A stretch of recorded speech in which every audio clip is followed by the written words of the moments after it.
Welcome to Paranormal Central, broadcasting live from Central California with your hosts Jeffrey Gonzalez and Alan Thomas. Broadcasting video worldwide at paranormalcentral.net and broadcasting audio on the Dark Matter Network at artbell.com. Are you ready to witness something that you cannot explain? I'm looking for you. You're looking for me. We have to decide what it will be. Can it be true? Can I believe the unexplained? Look into the sky. You realize you're not alone. Open your eyes. You can find the trails that control. Good evening, everyone. Welcome to Paranormal Central, broadcasting live right in the middle of what we call Spook City, I guess. My name is Jeffrey Gonzalez. I am your host for Paranormal Central with my co-host to the right of me, Alan Thomas, Good evening, everyone. and manning the boards in front of us where you can't see her because she refuses to be seen is Emerald. Hi. Welcome, everybody, and if this is your first time, I want to thank you for showing up. You are watching us right now live on paranormalcentral.net, and you are also hearing us on the Dark Matter Network at artbell.com. And I'm going to say it again, but you know, it's kind of weird though. Every time I suggest to go to Art Bell, the live stream doesn't drop. Like if they're actually watching us and they're actually, you know, you know what I'm saying? Because every time I started doing that, we were not getting dropped anymore. When I started, you know what I'm saying? I wonder if it's like taking more viewers off the stream. You know what I mean? Or somebody called live stream and said, you guys better get your act together. I'm serious, because we're not getting dropped anymore. But anyways. Now watch them drop us like 10 times. Yeah, well, there's going to be a reason that might happen tonight. But if you guys are watching us on livestream.com, paranormalcentral.net on the livestream network, then that's cool. If you want to just listen to us, you can go to the artbell.com website on the Dark Matter Network, and you can listen to us over there. There's audio is a lot better than live stream, and we're going to be showing some pictures tonight. You can also view them on artbell.com. So no matter where you are, you're still going to be listening and watching us. So no matter what happens. Plus they also run us like all night and most of the next day, I heard. Yeah, so that's kind of cool. You know, so you can listen at work. And that is awesome. So welcome, everybody. For those who, if this is your first time, welcome. We are a show where we pretty much talk about everything paranormal. It's not just one subject. It's everything. So we pretty much have our hands full in a lot of the paranormal subjects out there. We are investigators. We are just not talk show host. Hello. You know, we actually get up and get our feet wet and hands dirty, and we climb mountains and climb trees and sleep in haunted houses and get chased by people in white vehicles. That's what we do. So, you know, we have firsthand experience, and that's we've been doing this for a long time. And the reason why we're doing this now is because of all the evidence and all of the stuff that we're coming across. You know, we need to show this to you guys and let you guys hear it firsthand. So this is why we started doing this. And a lot of people seem to like what we're doing, so we're going to continue doing it. And if this, again, and I know this is your first time listening or watching us, things are really happening for us in major ways, and we'll talk a little bit about that tonight as we continue with the show. So first of all, what we do is we have two reporters, one on the East Coast and one on the West Coast, that we have. On the East Coast, his name is Ken, and he is an investigator for MUFON. And he is also the director, I believe, for a certain state. I'm not sure quite which one. But he gives us about 5 good stories of recent sightings of great UFOs that he's going to basically show us tonight. And we're going to bring him on, like I think right now. Is Ken out there? Yes, sir. Hey, Jeff, how you doing? Hey, Ken, how's Hi, it going? Ken. Hey, Alan. All right. So what we got Ken on the line, and he is right now on the East Coast. And what Ken does is Ken basically monitors the internet worldwide, and he pretty much informs us of great sightings worldwide, videos, photographs. And what he does is he gives us 5 good ones every Sunday, and he tells us about them, where I actually put up the picture, and you can actually view it here at paranormalcentral.net or on the artbell.com website. So either or, go to that website right now, and what I'm going to do is I'm going to go ahead and put up picture number UFO number 1, and Ken is going to tell us what the heck we are looking at. And this is very cool. All right, let's go to picture number 1, Ken. All right, go for it, Ken. Looks like a Okay, windshield. yeah, that's one of the strangest pictures I've ever seen. Basically, this was November 10th, 2012 in Rochester, New York. I picked out a few oldies because there really wasn't that much, there was a lot going on, but not too many good photos. So I picked out a few oldies that I thought were really important. But this one here, this is November 10th, 2012, Rochester, New York. A brief statement says that these lights ascended from the forest. 2 lights resembled a car's headlights, as if it were driving straight towards someone. I assume there was a parent object, since the lights moved as if there was a mirror between them. Keep in mind that it was 1 a.m., so the lights were only part of the object that was visible. These lights were bluish-white in hue. They also created a slight beam that actually came to a well-defined stop, almost unlike most beams, which usually trend to fade into an end, which to me indicates a cloud or mist surrounded the object. The object hovered in one spot for a while, for quite some time, as we looked up in awe. It actually hovered in a sideways figure-8 fashion. At first I suggested to the others that it was a helicopter, but this is not a logical explanation, considering the fact that it created no sound. As we continued to watch, I started to feel like it did not want us there, and the only reason it stayed was to ensure that we did not follow it. We went back inside to get some food, and after that, M and I went back to look through the sliding glass door that leads to the balcony, and the object was gone. Wow. So,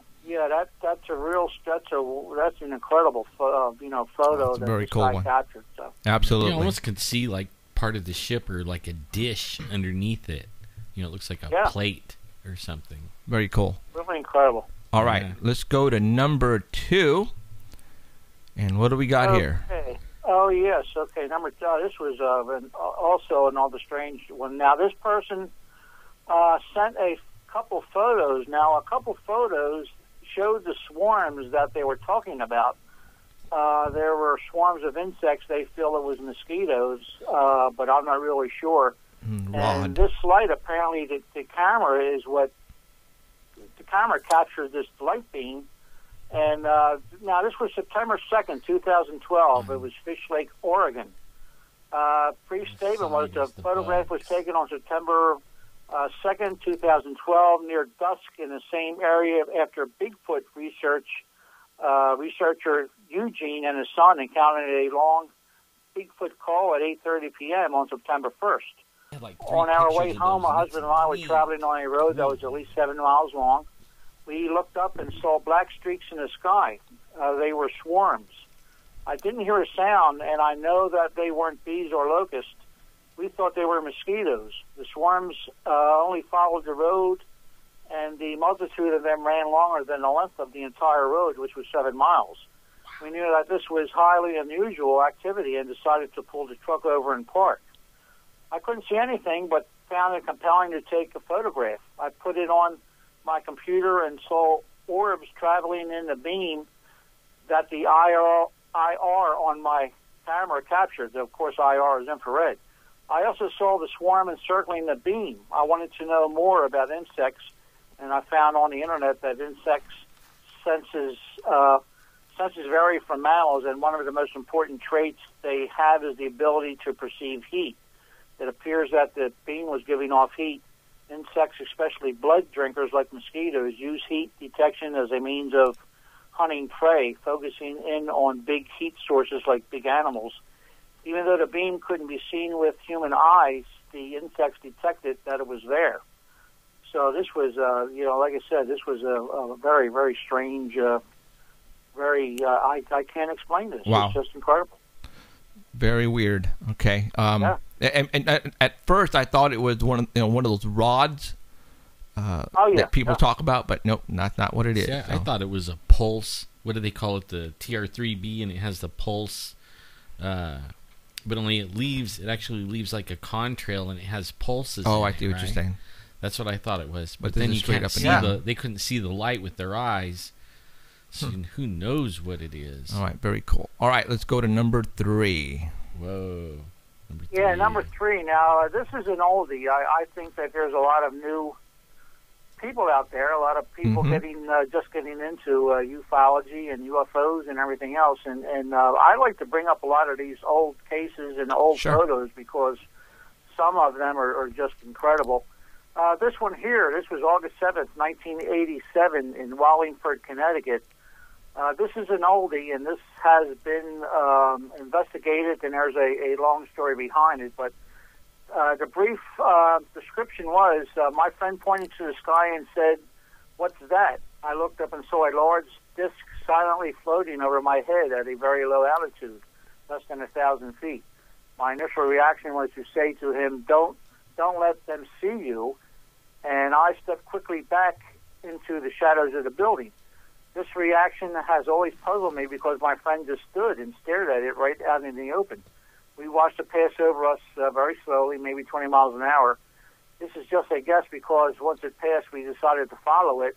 The craft was headed back towards Hampshire-Cheshire line. When we got to Route 10, the craft had gained on us and went over a hill. Since we could no longer keep it up, we went back to my gig and walked in and told everyone we had just seen a UFO. So apparently this is the photo they captured. Now, I think, I'm thinking back, I think some of the debunkers may have tried to say that it was people with ultralights flying around with lights or something. How them debunkers are. They make up all kinds of stories. But if anyone wants to research that one a little bit further, just Google August 1987, Wallingford, Connecticut, and the story should come up.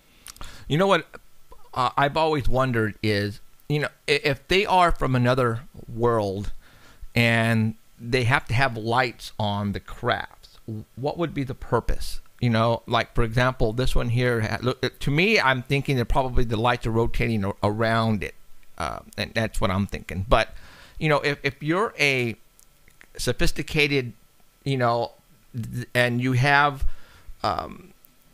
ways of traveling through time and space and to get here from another world, what are the lights for?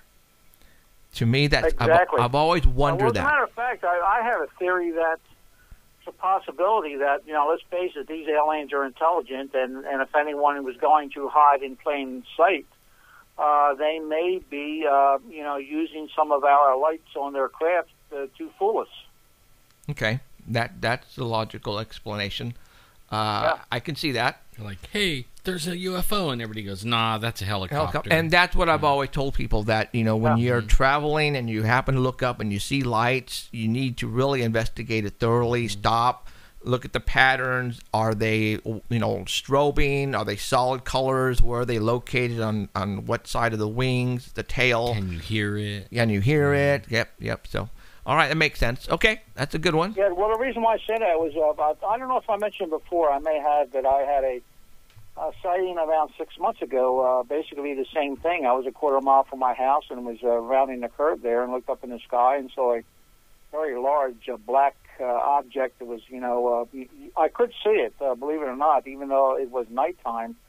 But the lights that they had on, they were like double green and double red lights, and this thing was silent. And like you said, a lot of people probably wrote this off as being a commercial aircraft or something like that. But I reported it because I thought it was one of the strangest things I've ever seen, and it was only maybe 400 or 500 feet up that I noticed this. But I did notice it was double lights, double green, double red, and of course it did have the white lights in a row from what I could see. So Right. I decided to report it. Was this one here that we're talking about right now on the screen? Was this was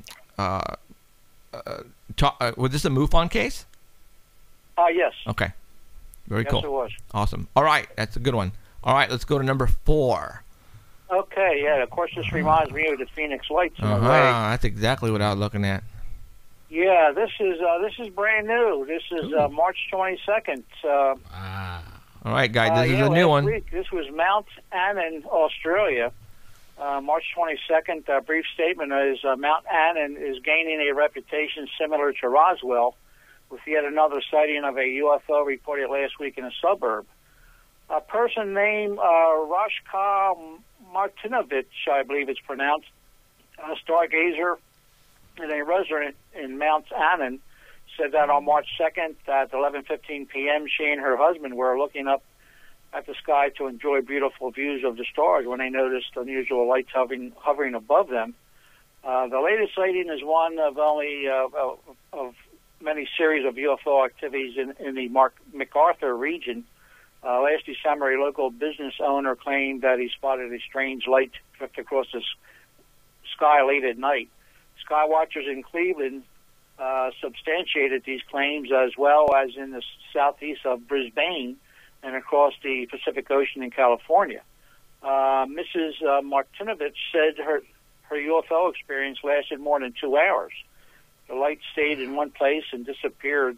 Then it came back and disappeared once more. She said that her experience made her more interested in observing the sky, and she wanted to know if anyone in their area witnessed the same at the same day and time. So, that was a pretty great photo that they captured. This is definitely boomerang shape.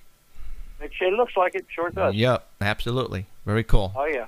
All right, let's go to number 5. Ooh. Okay, I thought this would be up your alley there. Yeah, quite frankly, this might be, as you see, there's 2 photos. The photos are the same, but I did enlarge it. So photo 5B is the larger photo. Well, and I'm going to go to 5B. Yeah, 5B is the larger one. Oh. And I've seen this before. I've seen this many times, and Shoot, I don't have it. kind of strange that the only time you see this thing is what seems to be a full moon out. So, I don't know if it's paranormal Can you say gargoyle? Can you say Mothman? Can you say large bat? Can you say vampire? This is cool. Exactly. Yeah. See it right there? Try scrolling in on it. Like use the wheel. Click on it. Hold on. Roll in. Yeah, it's a great shot. Now, this was February 15th what you're of last month of 2014. Oh man. This was the St. John the Baptist County in Louisiana, and the camera captured this. It says here, a brief statement is, I took pictures of the moon from my yard recently, and when the moon was reported to be close to the Earth, when I reviewed the pics, I noticed the shape. The tips of the wings look very defined. So the camera picked this thing up, and apparently she didn't see it. And getting back to cameras, finding things that the eye cannot find. A lot of cameras have infrared capabilities, and today's digital cameras, and quite frankly, the cameras can see what we cannot see. Right. So I think a lot of these cameras have been seeing these invisible craft. I mean, I can definitely see a shape of something with wings. Now, we're not there. We don't know how far this was from the moon or how close it was to the photographer. But it looks very cool. I mean, I see something with wings, man. That's very cool. I think that's very cool. I like it. Yeah, I thought you guys would. Yeah, that's awesome. All right. Yeah, All right, Ken. Thank you for that one. Yeah, I really got a kick out of this one. This is like something to where, I'm going to have to really get into that picture later on. So, Okay. All right, very cool. All right, Ken. Well, I want to appreciate you giving us the scoop. As anybody wants to go and look at all of Ken's photos, he has literally thousands and thousands and thousands of photos. Go ahead and tell everybody your website for us. Yeah, it's the world's largest website, public website of UFO photos, and it's called worldufophotos.org.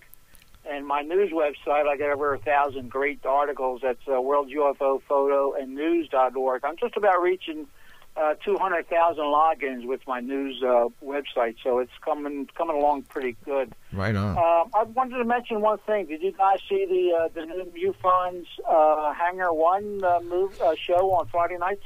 I did see it. I've seen just a little bit. What do you think? What do you think, Ken? I love it. I'm the biggest critic of these UFO shows. You know, half of the time they're trying to debunk everything. But quite frankly, I think MUFON hit a home run with this one. I think it's one of the best shows I've ever seen on TV. And it's Hangar One comes on Friday night. I don't know if it's the History or Discovery Channel, one of them channels, but it's worth seeing. Very cool. Who actually got this going? Who was the one who initiated this show? Well, Jan Harzan, he's the director. John Ventry, he's the state director of PA and a couple other states. I think Jan and John, I guess, are the ones who. I'm assuming they're the ones who put this whole thing together. But they did a hell of a job. Right on. Yeah. So far, it looks good. Let's hope they keep it up. And there's not any debunking that I notice, which is a good thing. Because that's that's not what I want. I basically want somebody to tell a story and leave it and let us pretty much come up with our own conclusion with all the facts stated. And so far that's what they're doing. So all right. So and again, we have links posted on paranormalcentral.net. If you just go to the link that says reporters and click on Ken, and you can go to his websites and take a look at literally thousands of UFOs that he has. So all right, Ken, we'll see you next Sunday, okay? Okay, Jeff and Alan, you guys have a great week, my friends. All right, thank you, man. See you. Well, I also have his website on the very front page of paranormalcentral.net. You just scroll down, and there's both of his links to his website down in the bottom part of paranormalcentral.net. Cool deal. So, all right, now what we're going to have is our buddy Danny Valderrama on the West Coast, who's going to give us the Squatch Report. And Emerald is getting him on the line right now. So as soon as he answers the phone, he's probably taking a nap, and he better not be. Is it ringing?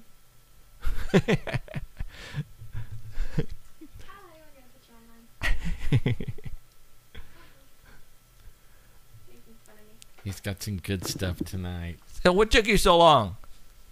Hello? What took you so long? Can you hear? For what? Can you hear me? With answering the phone. Barely. Yeah. Well, though, he's Emerald, barely waking up. Yeah. Were you like asleep or something? No. Oh, okay. Because I guess the phone was ringing for a while, and we were like waiting for you to answer. You just didn't want to talk to me. Leaving you in suspense. Yeah, I guess. How rude. All right. Let us go to photograph Picture number one. And let me find it here. Sorry. I have so many photos that I want to show people tonight, so that's kind of a good thing. So, all right, number one, go. All right, this was taken at Gentry, Arkansas Safari, and this is just somebody who's walking into the Arkansas Safari and saw this picture there. I guess it's just a big nature area, and they thought it was cool that it mentioned Sasquatch on there. Now that's weird. Now let's think about are they just messing around, or did they really mean it? I wonder. I don't know. It didn't have any backstory to it. It's just somebody said somebody was knew that their friend was interested in Bigfoot. Uh-huh. They were going into this nature area. They saw the sign. They took a picture for him and sent it to him. Wow. And the photograph on the Sasquatch itself, I've seen that on on a lot of websites and stuff like that. So beware. And for those that can't read it, beware of Sasquatch. A little bit on it. Okay. Let's. It says native to this area. Oh yeah, there you go. There you go. So it says, beware of Sasquatch, county of origin, native? Native. Native to that area. And what state is this? This is in Arkansas. Arkansas. Well, there you go. The legend of Boggy Creek, right? Yeah. Watch out. Watch out. Cool deal. All right, let's go to number 2. Where are you, number 2? Number 2 has 3 pictures, but we'll start with the first one. It's a new talk show. Oh, Bigfoot yeah. North. Yep. Ah. We're going to talk about Radio this show tonight. Yeah. hosted by Dr. Jeffrey Meldrum and Todd Standing. All right, now stop right there. Is this going to be then a talk show with both of them on together? Yes. Okay. They're both co-hosting it. Wow. And it premieres April 2nd, Wednesday at 5 o'clock Pacific time. Okay. It's on the voiceamerica.com channel. It's an internet show. Okay. Whatever. I that don't know if it's audio and video or just audio. Okay. Doesn't really say. But they So- also have a documentary in the works under the same name, Bigfoot North. Both of So them they have the radio. together? You mean like one of them isn't like the interviewee or whatever? You know what No, I mean? it says co-hosted. It says co-hosted by Dr. Jeffrey Meldrum and Todd Standing. What? That Yeah, means and they okay. have a team put together now. That if you go to their Bigfoot.north or BigfootNorth.com website, their team is Dr. Meldrum, Standing, an animal attractor named Sonia, and Survivor Man Les Stroud. That is their team for this Okay, website. so stop right there. Dude, Les Stroud also joined their team. So, man, that's huge right there. Okay. Wow. Then a lot of people have been basically knocking Todd Standing down for his videos and stuff. And in a couple of them, in a couple of seconds later, I mean, we're going to be showing some of his photographs that Danny gave us. When you see these photographs in a little bit, people out there who are watching this, you're going to say that is somebody in a mask, or that is, what are you looking at? Oh, I'm looking at the Bigfoot up here. Oh, that it just, there's no way that can be real. I should go look at the one we got in the corner. Right. there. So, I mean, Danny, you are out there, you're watching everything, you're listening. A lot of people were saying that Todd Standing from the very beginning was a hoaxer, and he was just doing this for the kicks, for YouTube video, clicks. But now we have Jeff Meldrum, who is, standing up for him, and now he's going to be on the same show with him. Jeff Meldrum has credibility, and so is Les Stroud. Yeah, so Les Stroud. they must know something that we don't. that know. we don't. Well, I know Dr. Jeff Meldrum did see something in the area that Todd Standing took him to. Right. In this area. And, Matt Moneymaker from Finding Bigfoot, he does call him Todd Standing a hoaxer. Yeah. And they had him on their show, and they pretty much They bagged him. Really? Yeah, they bagged him. And, they ran him out on a tarred and feathered him and everything, man. They hurt him. See, and he was hiding. They thought that he was hiding evidence. He wouldn't take them to the actual sighting spot. He found a place that was similar to the place that he took the video from. He just wasn't being very elusive. Wow. And he always said, the Todd Standing guy, he always said that he wasn't showing everything. Right. Yeah. But he did show some stuff that was like almost. It was so unbelievable. Everybody went fake. Right. I mean, immediately. Right. They were faking it, and I actually always thought it wasn't fake, except for the one that looked like it had like a skin on it. Mm-hmm. You know what I mean? It looks like it got an animal and skinned it and then put it over like a mask. You know what I mean? Yeah. That one Those are kind the of. pictures that he released in 2006. Yeah. Two crystal clear video pictures. I mean, clear. That's telling me that now some news just came out today, Danny. You want to talk about that? You want to talk about that later? What's About that? his sister. Oh, yeah. That's what I did. I was researching this, and I found some information about his sister. But, let's show the pictures first. Okay. Let's go to the next picture. What we have. Danny, did you see the video? I put up a video on my Facebook page, and it shows a rock like rolling by him, and then at night, and he's like cussing up a blue streak, right? And he's scared, and then he fires up a what do you call him, a flare, and he's like waving the flare around, and some of my kids are in the room, but only they didn't know what I was looking at, and they were around the corner, and they were like doing something with their grandkids. But after they heard that, they came around the corner and they go, "Man, that guy is scared, man. What's after him?" So you're talking about Todd Standing? Yeah. He released a video last week. And I mean, he is scared. You could tell he's scared. He was getting a high pitched noise, like "Get out of here!" like a little girl. No. Yeah. And I thought I would be, there's nowhere to run, but I'd be like screaming like a little girl too. Something growl like that at me. See, now that one looked fake to me. The one you have up right now. But, Okay, but it we looks got like it has a skin on it. picture number 3. Danny, go for it. Okay, so he says he's been in this area for 10 years, researching and exploring this area. He says that it's part of the Rocky Mountains, and he says the First Nations people called it Sylvanic, and Sylvania is a word that means forest. Like a Latin word, isn't it? It's Latin. Yeah. No, it's not. You It's took not these Native pictures. American. He took 2 videos of them, and these both pictures are videos, are pictures from the videos that he took. And they're pretty clear. Yeah. The hand one, it's not a full picture because there's another picture that shows the mouth, and the mouth kind of has like cuts on the side where it appears to be a mask put over something, so that you can it would still be able to move its mouth. You can't see it in this picture though. This here looks way human. I mean, way. The face is pretty clear. Yeah, I mean, this is like Neanderthal, like caveman. Nothing quite like what we're familiar with Bigfoot, with the big flat nose and the big lips. This is very human. I see hair coming off, around its face. I don't know. I mean, it almost looks Native American, but African. You know what I'm saying? Like a lost tribe. It looks like a stuffed animal. I'm with you. Like the eyes don't look right. Yeah, like teddy bear eyes. Yeah.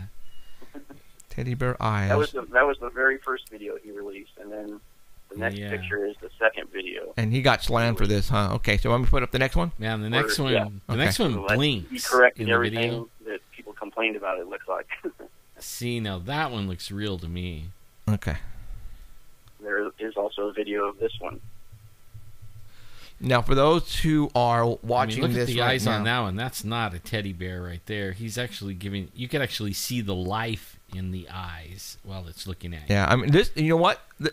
You guys remember the old, 1950 or 60s werewolf man? This this looks like a with what's his name? Also to but I mean that's what it looks like, a werewolf man on this particular photograph, but. The Michael nose, J. Fox.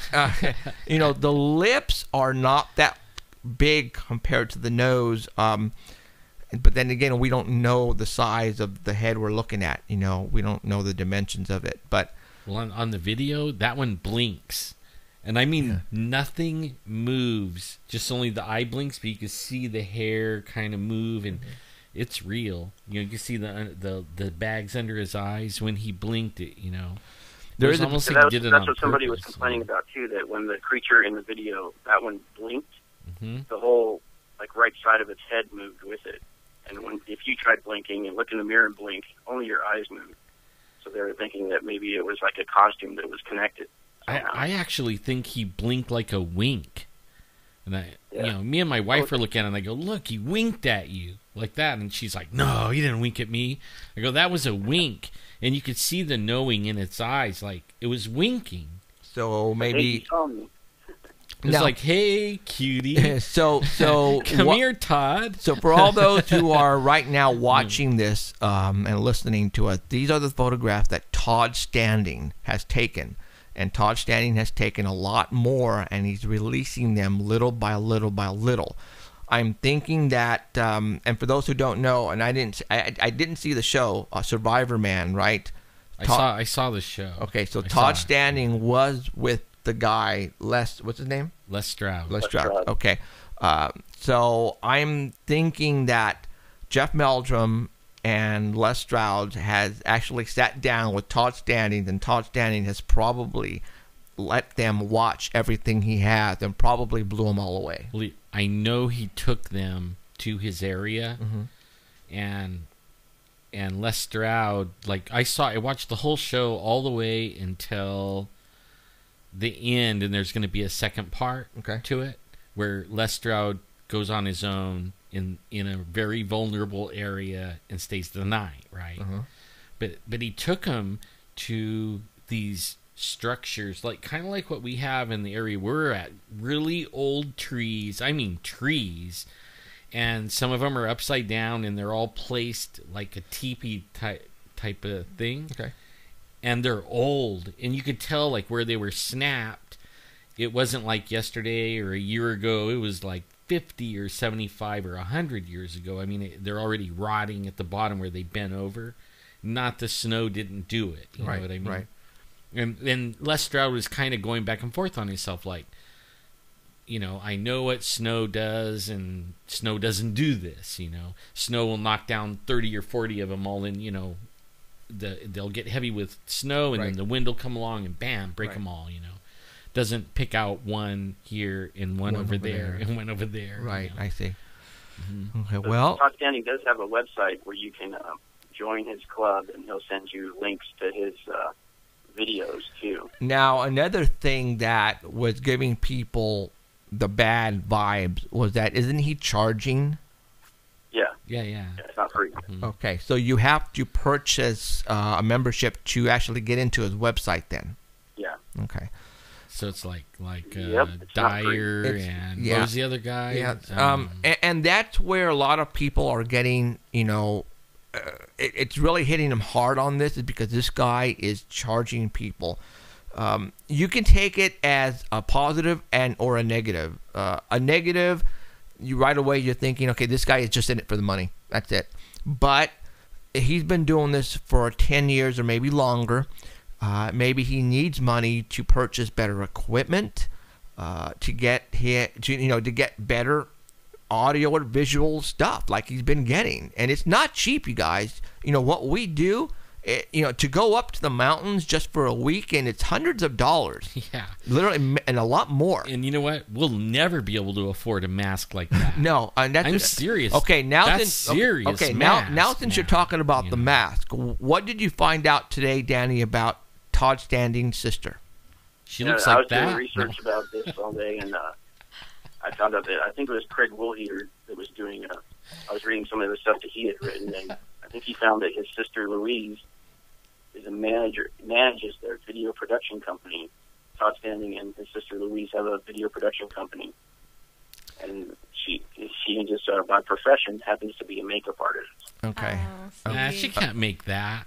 Even with a makeup artist couldn't make that. Well, see, right there, if he would have came out, it's like, for example, when you're running for a political office, all right, you need to come up and tell everybody everything before you start running. And when I say that is that Todd Standing should have came out and said, oh, by the way, my sister has a production company. She is going to lend me her cameras. This is the stuff that I'm going to use to go and track. All of a sudden, he has these fantastic photographs and fantastic videos and these things that look incredibly real. Oh, my God, I forgot to tell you, my sister is in the film business, and she is a makeup artist. That right there is people are going to go, oh, my God, you are a hoax, a phony. Forget it. They can't even make doesn't one matter if it's that real. good in Hollywood. What's that, Danny? It doesn't matter if it's real. If they see that, Exactly. If it doesn't, to them right there, you just threw yourself under the bus by not telling us ahead of time about your sister. And all of a sudden now, with him being on with Les Stroud and Survivor Man, and then coming up, now having a show with Jeff Meldrum, people are going to go out there and they're going to find dirt on you. Yeah. They're going to find dirt. Like they've been trying to find dirt on Alan and myself, but they can't find any. Well, you know what? They found something on Todd Standing, which is really not dirt, but it's like hiding something. It's hiding something, and that should have came out at the very beginning, because now people are going to say, you know what? No, there's no. If your sister is a makeup artist and special effects, possibly in films, forget it. Okay, I don't think she. Can But- make that. okay. Why is the Bigfoot community like that? Because of people like Rick Dyer. Yeah. Yes. See, I agree with you there. But now but you know what? After Danny, after you told me about, Todd Standing's sister, but you have Jeff Meldrum and And Les Les Stroud. Stroud now on Todd Standing's side. Everybody has to shut up, stand back, and say, would Jeff Meldrum and Les ruin their credibility by going with this guy?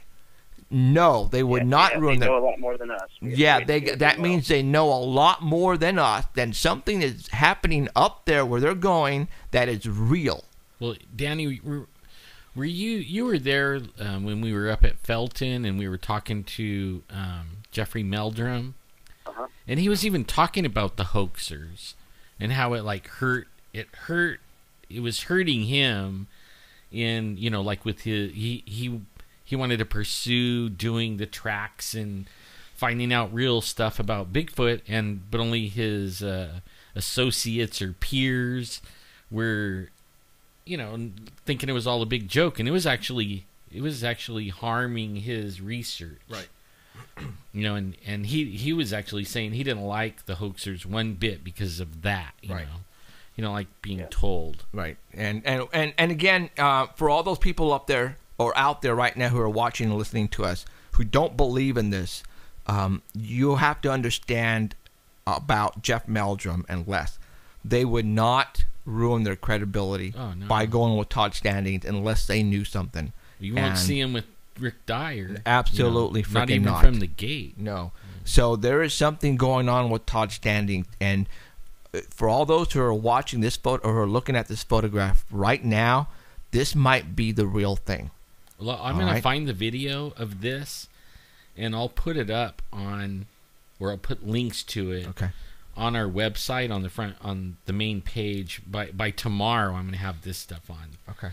And because I think that's some real important. We I want that one to wink at them. We might be looking at the real thing right now, you guys. All those who are watching the photograph right now on ParanormalCentral.net or on the ArtBelt.com website, you guys might be looking at the real thing right now. Okay, I'm just telling you. Pretty much bet. Right now, I'm saying possibly at about 92%, right around there, that this is the real deal, only because of the circumstances surrounding everything that we're talking about. If Jeff Meldrum and Les, if they would not be standing up with this guy, then all bets would have been off. But Jeff Meldrum is a reputable person in the Bigfoot business, and he would not do this if it was going to hurt him. So we might be looking at the real thing.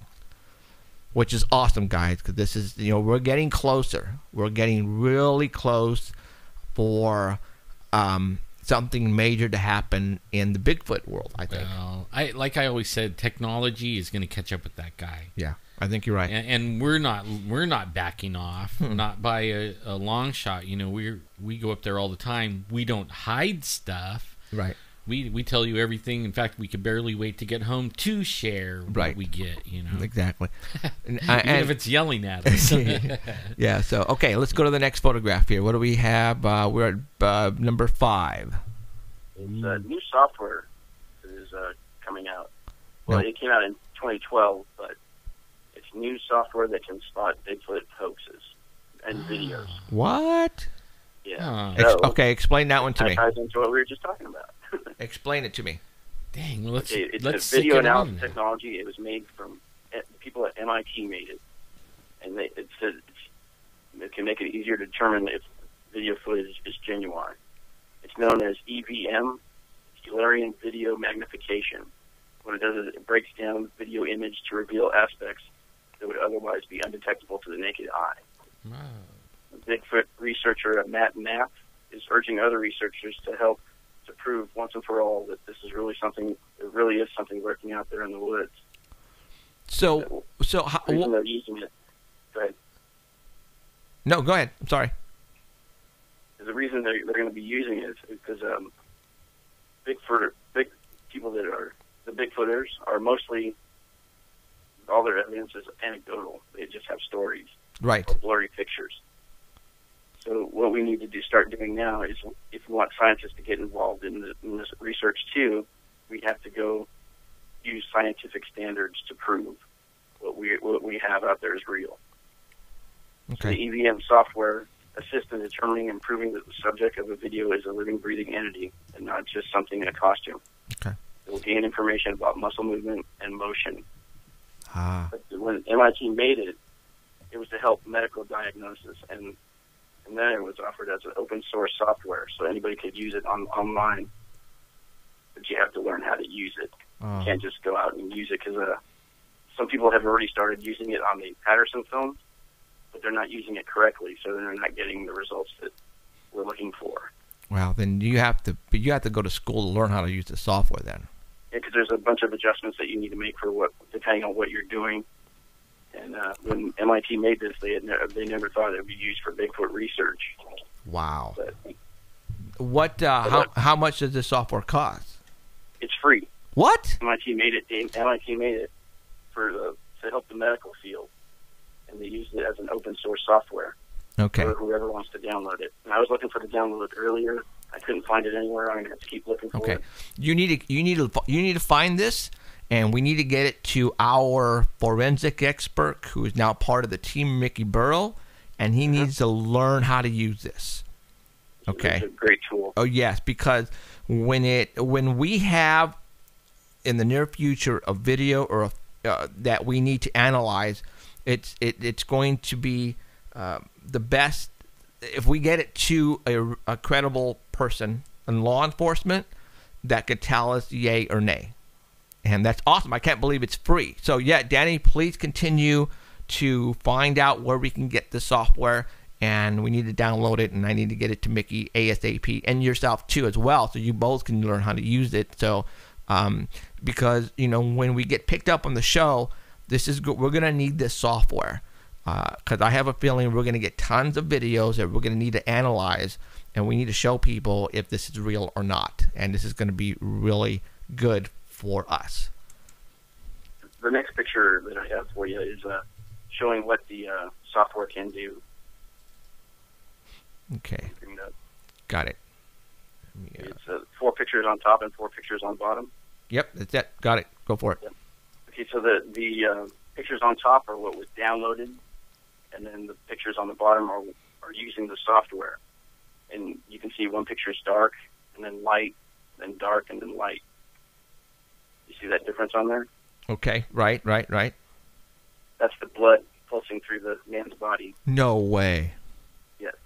Wow. Oh. That's what the software can show. So if you go back and apply that to Todd Standing's canned Bigfoot, it would be able to show the blood. If it was a real creature, it would Holy be able to show the mackerel. blood pulsing through the body. Holy Toledo, dude. They also have a video on their website where they have a baby laying in the crib, and this software is applied to it, and you can see the baby's whole body going from red to light, red, light. Now Yeah, what? body. So what if this animal has all kinds of hair on it? It could still see the. I guess it's. Still get it. It's Yeah. it's just. The I guess. only way you can't get it is if it's a mask. If something's covering the body, Oh, I see. something hard. But here- Wow, I'm impressed. This is very cool. Okay, so what we're looking at then on the top row is if it was a straight line, then it's pretty much fake because there's no movement. But the bottom, it's pulsating because of what you're saying. It's blood the top pumping. row is just a regular video, Right. the video download, and that's what we see. But Oh! I see what you're saying. yeah, Okay. this program shows stuff that the naked eye can't see in small variations. It can be like movement and stuff. Wow. So, Pretty so MIT then made this for the for medical community to find out where the blood is pumping and where it's not Where it pumping. wasn't- Yeah, so if you have some blockage in your Blockage of body, arteries you'll be or able to show something. that. And what they did too is they hooked up a monitor to the baby to make sure it was accurate, to make sure it was showing the same beats per minute as the monitor was showing. Right. It was accurate. It was dead on. Holy smoke! This is very cool. This is going to then somebody needs to get the Or download software the video. right now and download Todd Standing, the video where the creature is winking. and tell us, is this real or not, right now. Danny, get to work. Yeah. See it? No.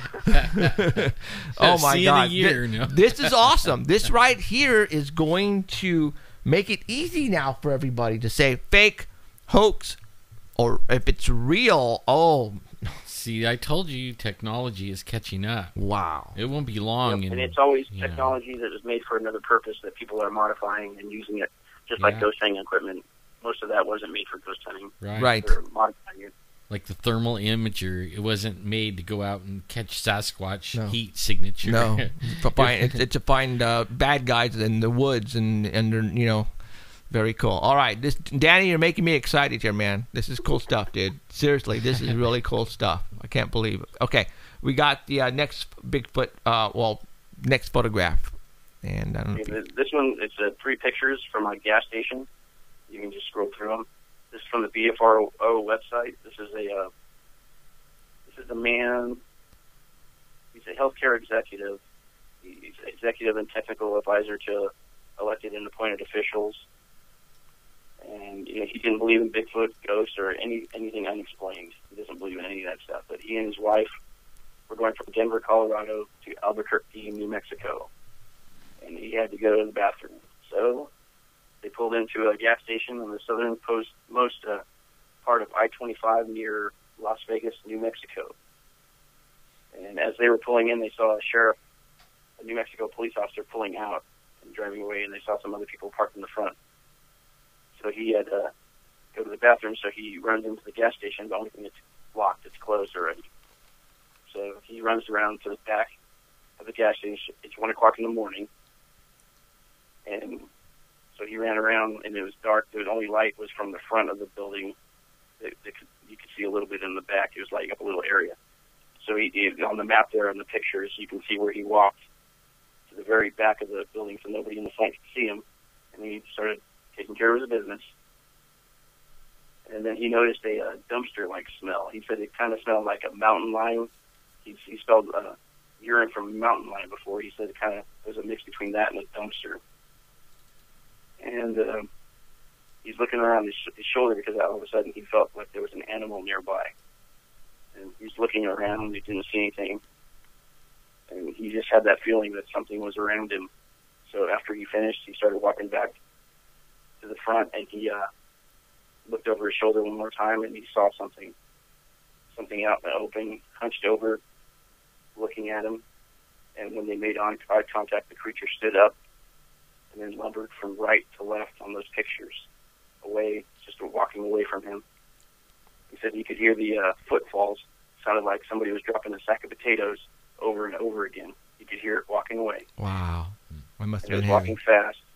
He said he saw it for about 8 to 11 seconds. It went right into the woods. Behind there's a big wooded area. It came out. Where the picture was taken, there's no woods around. It may have come out to look for food or something. Right. But he said it was 7 to 8 feet tall, 500 to 600 pounds. So it towered over him. You could see the hair on the creature. It was matted like a dog's hair. The color was dark brown. And his stride was about 3 or 4 of his strides. When did this happen? This was in October 18th of 2013. Okay. Not long Fairly ago. recent. Wow. And so it seemed kind of skittish. It didn't move until it realized that he saw it, and then it got up and took off. He didn't make eye contact with it, but he could see a defined jaw and the cranial structure of it. And he was not a believer. He is now. Right. He said he didn't tell his wife about it when it happened, but he was unable to sleep for days, and he couldn't tell his wife until recently. Before he contacted BFRO, he told his wife about it. And the strange thing was that he has a concealed carry handgun license for the state of New Mexico, and he was carrying a .45 at the time, but he couldn't use it. He didn't have time to use it. He didn't think about it. He was too scared. He said he was scared stiff. He didn't want to move. Yeah, the last thing you think about is a gun. Yeah, really. Well, you know what? He thought it was a human being. Right. He thought it was a human, a homeless man possibly. Why would he take out his weapon? But then, But I mean, when he realized it was a monster, absolutely. then he was standing frozen. there going, Yeah, and that's you know. why, you get people, debunkers, non-believers say, well, how come he didn't take a photograph? He had a cell phone. Well, you know what? You're scared SHIT-less when you're looking at a monster and you're freaking out. He did see people in the front. What? There were people in the front. He did say there were people in the front. But he didn't scream or yell or anything. He was just standing there in shock. He was frozen. Yeah, and you know what? That happens to everybody. They freeze, not believing what they're witnessing until the creature's gone, and the blood is now rushing back into the guy's veins, probably. And I bet you anything, he pissed all over himself. You know, the one that gets me is when there is video, and the guy gets his camera out, and it's all over the place, right? Right. And the people are like, can't you hold your camera still or anything like that? Is like, you know what? You have something 8 feet tall, 10 feet away from you that you could hear breathing. Right. You try and hold your camera steady, even if you even think to grab your camera. Right. Right. You don't, because you do not want to let your eyes wander someplace else for fear that you're going to miss something that will be so incredible. And that's what happens most of the times, is the person will go to look away to get his camera. He looks back up, the creature is gone. That's like everybody says that. Absolutely. So these creatures know. Only we have Danny, and he has a GoPro. And everywhere we go, the GoPro 2. Yeah. And you know what? We're going to... Crystal clear. Yeah. It's HD, man. Gotta love come it. on. So that's awesome. So, all right. That's very cool. You know what? We need to get it back up there. Yeah, we do. Yeah, and it's time. Yeah, right before the gate opens, we need to make like a little walk through. We need to go up there. So, like, what is it? I don't think I'm working this Saturday. And we haven't got the word yet about going to the tattoo convention. Oh, so, yeah. Well, you know what I mean. I say go squatching, then go to a tattoo convention. Then okay, let me make sure I'm not working this Saturday, Danny. And if I'm not, are you free?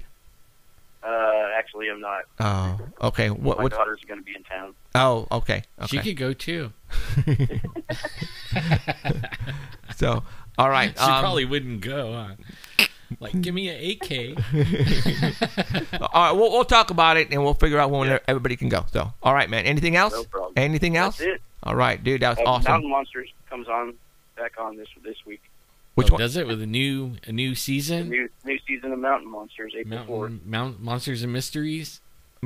Mountain Monsters. The other one, the Bubba's. Oh, you know what about that one? Yeah. The ones that always build a trap and it runs right by it, and leaves these huge traps. Basically, Duck Dynasty looking for monsters is what we're talking about. Huckleberry is my favorite. Oh, man, they're good. I'm sorry. The background doesn't say much. I'm sorry, but I can't watch that. All right, I can't. I just can't watch that. Okay, Danny. All right, man. Appreciate it, dude. Keep me up on what's going on, like you always do. Appreciate it, and don't run anybody over in your truck. Okay. I'm trying to. All right, thanks, Danny. Later, Danny. Bye. Okay. Don't run over any Bigfoots, man. And people are going, "What are you talking about?" Well, you know what? I'm going to go ahead and say it. Danny, works for UPS, and poor guy has hit two people on the freeway and ran them over. Was it twice already? I think I know of one. And I think the guy was dead already, though. And boom, boom. What was that? He looks back and there's a body. So Danny has such bad luck. Yeah, and then he found a body. And he finds dead bodies too. It's a miracle that the police are not really, They should be giving him rewards. You find another one, you get $5,000. Danny keeps finding dead bodies or running over dead bodies. So far, he hasn't killed anybody, thank God. But poor Danny. That we know of. And yeah, so all right, Danny. Thanks, man. Okay, let's continue on our trek. It's already been an hour, guys. That was fun, though. That was awesome. That was a good hour. You guys who are watching us right now and are listening to us, you guys, this is new stuff that just came over the wire probably a week to 2 weeks ago. You're not going to hear about it anywhere else, only because we have the people who work for us for free. Love this stuff, and they're going to get you the best photographs, best video that no one can get. And that's why I asked you guys, please keep coming back. If you're not a friend on Facebook, I would suggest to do so. There's 3 Facebook pages that you guys need to be friends with. For one, we have the Paranormal Central, that we have a like page. Go like that. And then go be friends with Alan Thomas and myself, Jeffrey Gonzalez, because we get stuff on our Facebook wall that you will not get anywhere else. We also put on there the best stuff and the quickest. And when something happens in the paranormal world, we have it before anybody else, only because we have the connections where that we can make that happen. You know, like there's an earthquake in L.A., right? My mom or one of my kids or my wife will say, hey, there's an earthquake in L.A. It's like, I know, it was on my Facebook already. They're like, no, it just happened. I go, yeah, the people was in the earthquake and they put it on my page right while it was shaking. And I seen that on yours too. And any news, I don't care what kind of news, like if it's like missing jets and missing people or anything like that, it goes right on the Facebook before it even hits the news by a long shot. And I'm not trying to make us with big heads or anything like that, but the news crews, we seem to beat Fox, CNN, all the news networks. We seem to beat them by about 5 minutes to 10 minutes most of the time. And a lot of times the networks actually go to our Facebook wall and tend to snag stuff and they put it on their wall. So that means that, we're doing it right. We're getting the stuff right when it happens, which is, I'm it's awesome. Because all those people love that stuff. Yeah, and I mean, they're like poring over Reuters and stuff like that. Yeah, and you know what? We have got an app for that. Yeah, we have people who follow us who post it, and they're always monitoring. Like Marla, she's my earthquake person, and we're talking 2 minutes into a major earthquake, wherever it may be, it's on my wall. It's just there. Yeah. And she actually beats me a lot. I want to say 95% of the time she beats me, which is actually cool. She has a better app than you have. Fast finger. Then you have Liz. She's the other one. Elizabeth. Oops, sorry. She brings all the UFO news and conspiracy and you name it, man. She's all over that stuff. Yeah, Elizabeth Martinez. If it hits the internet anywhere, it'll be on your wall before it hits all the other stuff. Absolutely, it does. So that's very cool for what they're doing, and it's making us look good. It's making me look good. So appreciate it. So, all right, you know what? Let's continue on. What we're going to do right now is we're going to go ahead and continue talking about UFOs. I want to show you guys some photographs. All right. The government of the United States of America is monitoring what we do at this show. You're going to get kicked off soon. I'm going to show you guys something that is going to prove without a reasonable doubt that the government of our country is monitoring moi. And I'm going to prove it to everybody right now. Okay? Don't be surprised if we get knocked off.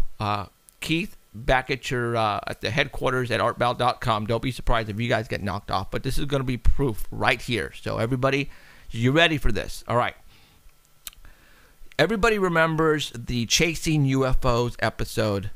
And you know what? I've talked about this before, but not in detail. But I'm going to talk about it now because I know now we have a larger audience with Art Bell and the Dark Matter Network. And a lot of people now seem to be listening and watching us, which is awesome. Wow, the computer's starting to smoke. No, I'm just kidding. So, all right. Everybody remembers the episode of the... it's called Dirty Secrets, which is the Chasing UFOs episode where they came down to Fresno and they filmed the whole hour here in Fresno, which was 8 days straight filming. Everybody remembers James Fox and myself in that tunnel, and we were basically snooping around, looking around. Well, a week after that episode aired on TV, I got a Facebook text message. All right, now you guys listen.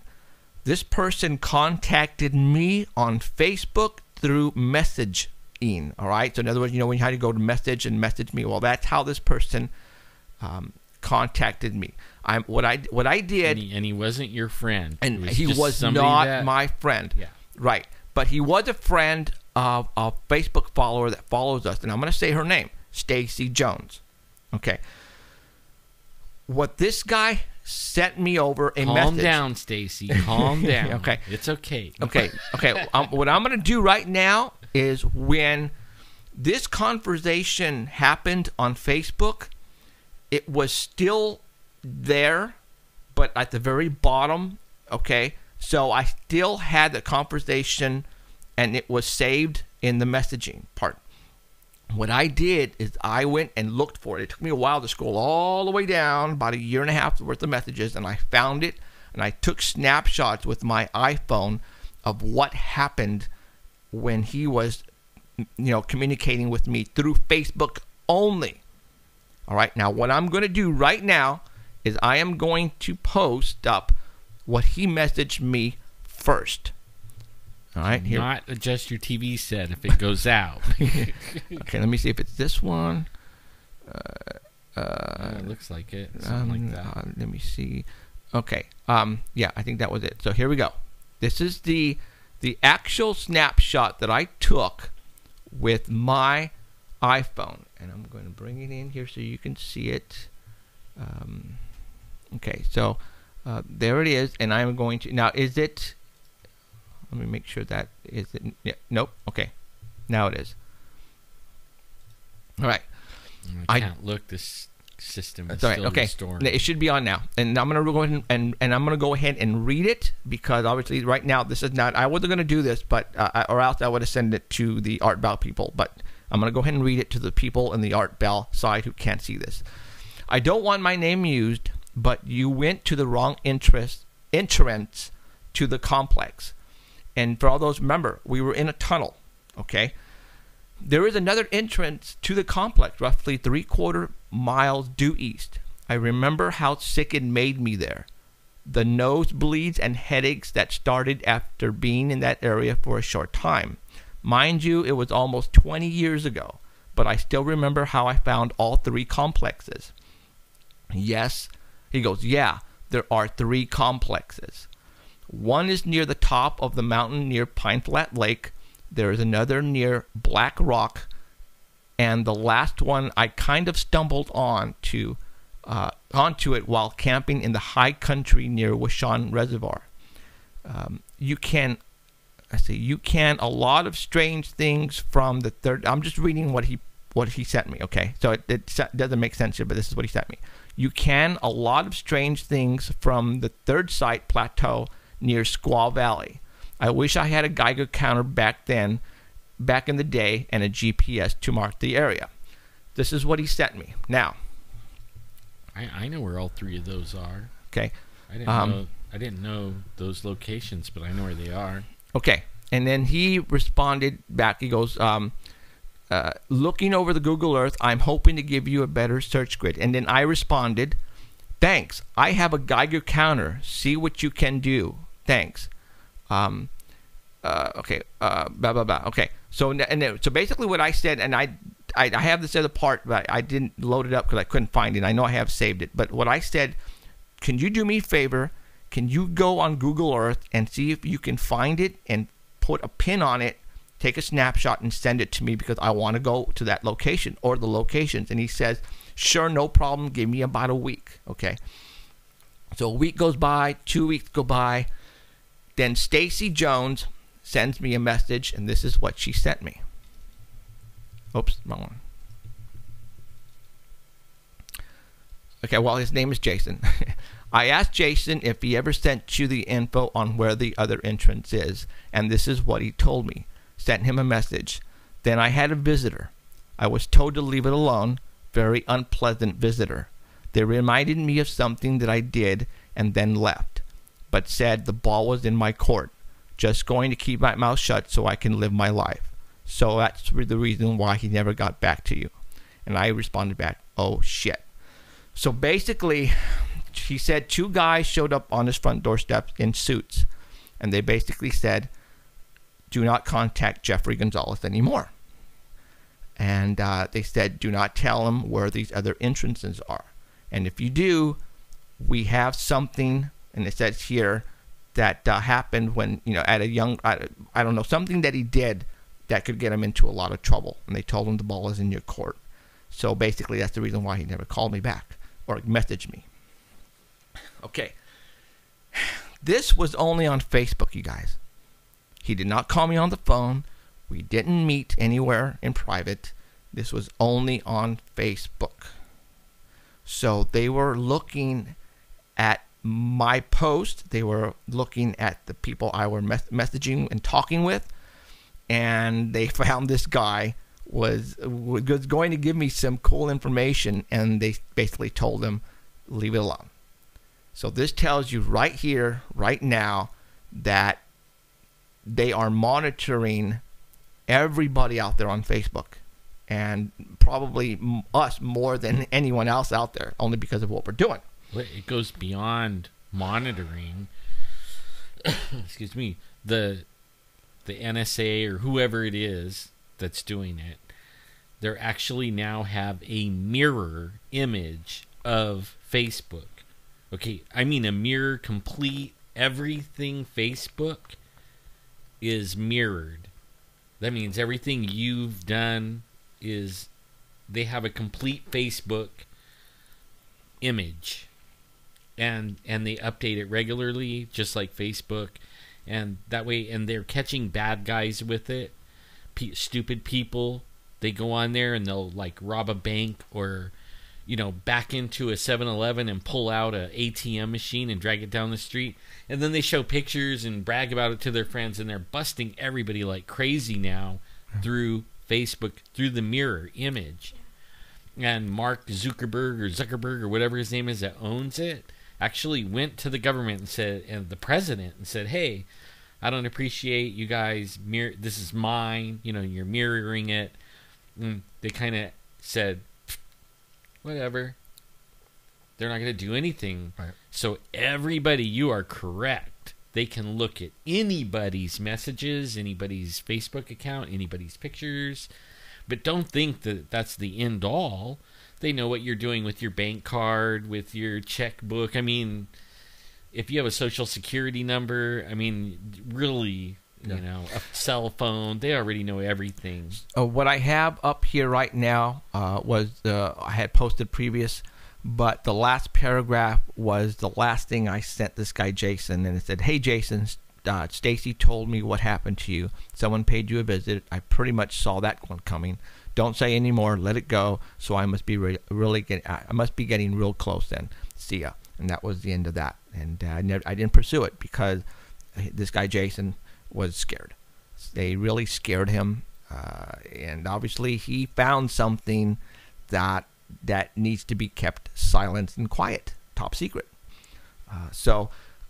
Yes, they are definitely looking at us. They're looking at us tonight. They're watching us tonight. I was not expecting this thing to go down, because if it went down, that would only prove again that it was them who knocked us off the air. Oh, it's gone. Okay. So, so there you go. Police officers that are friends of Alan actually have told him that they can't really associate with him anymore. Isn't that right? Yeah. Yeah, even emails. We can't do emails. We could keep each other's phone, and if you want to pursue this and find out more, you're more than welcome, and you know our number. We have a 1-800 number. You can call us and tell us about it. Right. We're still going to give you the dirt and the stuff. I mean, don't get us wrong. That's not going to scare us for doing what we're doing. But what's good about internet and radio sometimes is that you can actually talk about stuff that you can't talk about on TV. Right. And that's just the way it goes. All right. So once we get picked up for national TV, the stuff that you're going to be seeing on our show on TV, it's going to be kept really tamed, but it's going to be good stuff. Don't get me wrong, we're not going to slack off. Where you're going to get really the dirt and the good stuff, it's going to be here on radio. Yeah. Okay. So, all right. So we'll try and figure out how to keep that going. Yeah. the I mean, we're not radio. going to, I mean, once we get on TV, we're not going to stop. We're going to do radio too. And I would like to continue on with the artbell.com thing. And Me too. we need to talk with them and see how we could, if we get on TV, then things are really going to be happening for us. And I can't wait for that to happen. So now, okay. We'll actually have maybe some kind of budget where we can really do some stuff like we're Pay employees. like send Emerald What'd you out say? on some real Like serious. pay employees. Oh yeah. There's going to be budget for all that. And, Robert Scott and you, and we'll get Danny as well. And I can't you wait to guys, so. do like real serious investigations. That's cool. And, Yeah. So, I mean, okay. we have these really cool places we could go, Yeah. and just not enough money to really put the resources there. But man, oh man, would it be so fun? Okay, what I want to do right now is I want to show you guys more stuff. And again, I apologize for not having it on for the Art Bell, but this is something that just came up right away, and I said, you know what, I'm just going to go ahead and do it. Top secret stuff? No. This is stuff that we have been getting here in Fresno that I want to show you. For example, let's talk about stuff that just happened last week.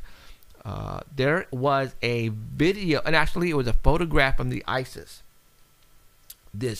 Supposedly they're saying a very large ship, roughly 3,000 miles long. You You remember saw that? that? Like it looked like a pancake. It looked like a pancake. So what I'm going to do right now That's is what I actually thought it looked like. is I'm going to show you that photograph right now.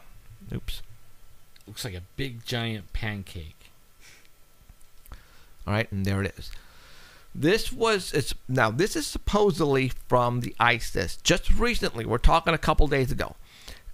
There was a video that somebody put out from this, and they don't know exactly by looking down at this photograph and if this is from the ISIS, which at this point in time I can't say yes or no, but I'm thinking it is.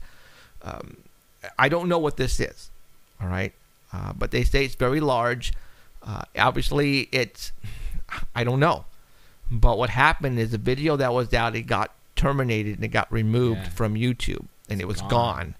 Luckily, people took snapshots of this photograph, and they were able to save it. And now it's out there again, minus the video. And, we told you this last week that the ISIS was going to be shut down to the public, and it's probably now going to happen way sooner than expected, only because this is the stuff that people are actually catching, and they're saving it before it gets, not put on, So I don't know what to say about this photograph. This blows me away. Obviously, it's whatever it is very large. Is it an anomaly of some type? Is it a reflection? I can't tell you. But I just want to show you this, that this was taken from supposedly the ISIS, and it was removed from YouTube, and now you can't watch the video anymore because it's gone. But people took snapshots, and this is one of the snapshots that was left up there. So there's things you could do to it that I did to it, like, and you don't need any special software or anything. One of the things you can roll in and to where it pixelates, and you can see if the image is like different pixels size, and all the pixels line up in that one perfect. This one here? Yeah, Okay. I mean it doesn't look like that it was put in later. Okay, and yeah, okay, well, and that's cool, and that's what we need. We need people to analyze that type of stuff. So. Then on the side, on the lower left side of it, you could actually see the clouds are going over it. You know what I mean? see. So the clouds are kind of going over it. So Right here. yeah, it's actually starting to go over the top of it. So I don't know what it is. I have no idea what it is, but I looked at it really well. But you can see the cloud cover over it. And you could actually even zoom in even farther, and you can look at the pixels of the black object and the earth and the whole thing, and they all match. It's not like somebody stuck a picture in a picture. And what is this? It could very well be HARP. What I really didn't, and it just hit me right now. What if it's a weapon, a bomb exploding in the middle, and it's going outward? Could be. Because you have that white cloud right in the middle. Maybe it's a volcano erupting. I don't know, but whatever it is, it's a circular motion. Is it the mothership? No, I'm not going to say it's the mothership, but I am showing this to you guys because it was removed and then removed very quickly from YouTube, and we were able to find a copy thanks to Elizabeth, and here it is. So, okay, another photograph that was captured by the ISIS was, where is it?